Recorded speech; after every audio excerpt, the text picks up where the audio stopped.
Question number 2.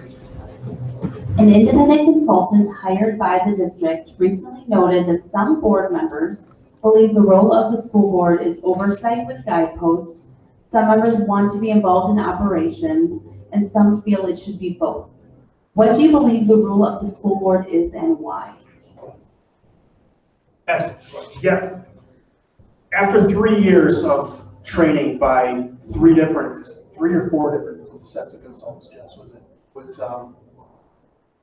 3. Yeah, we started with 1, they didn't like that one, so we went on to 2 that we liked quite a bit, but they fired us and said they didn't want to be associated with the OASD, so they sent us a letter and said we're not going to work with you anymore. So the 3rd consultant is the one that you're talking about. He went through and trained us on governance, and there are 2 different styles of governance. There's that very hands-on,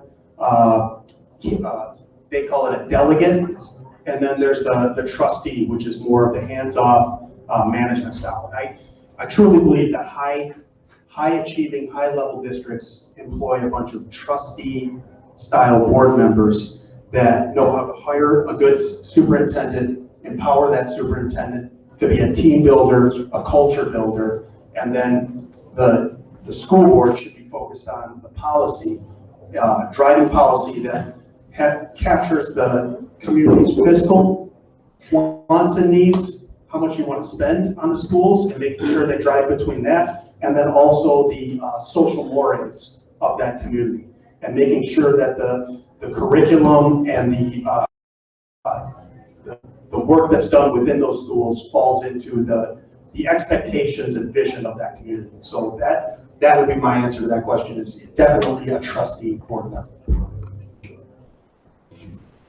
I believe that board members are there to represent the parents. Hang on, put my glasses on so I can see you, glasses off so I can read. It's very confusing for me. We're there to represent parents and taxpayers. We're not there to necessarily get along with each other. We're there to make sure that we are representing the people. So when you bring up governance, and as Jim said, there's been 3 different companies that have come in to teach us how to teach the board how to be a cohesive board. I don't quite understand that. If you do the math on that, over $55,000 of taxpayer money has been spent on this. When there are 7 different members of the board, they should be representing the community. They should be listening to their constituents, because each elected board member has different constituents, and they are there to represent them. So we are there for oversight as the trustees, not to be making all the rules and all that. We are there to be representing the parents, to show you that we can do your will. So that's my feeling on it. Right. Yeah, really excellent question. I don't want to be the echo of Jim, but he pretty much said it as it is. It's the board's responsibility to set policy, to be oversight, to be able to see things from that 50,000-foot level, and let our administration, who gets paid quite a bit of money, run the district on the day-to-day stuff. It is not the board's job to be meddling into what they do every day. So that high function of governance, the trustee, is huge. Oversight, seeing policy, but for me, the biggest component of the board is community engagement. What do parents want for their kids? And does that reflect the policy that's written, that's then carried out by the district?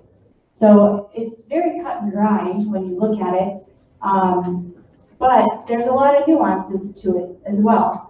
A high-functioning board equals a high-functioning district. High-functioning district directly affects your property taxes, your property values. So if you want to have good property value, you need to have a good board. It's that simple. And that's pretty much the breakdown for me. It's the community engagement, it's policy, it's oversight, and looking at the data. How that administration brings back to us. How has our policy affected our kids' scores going up? Are they going down? And then how do we need to adjust our policy or budgetary dollars to reflect that?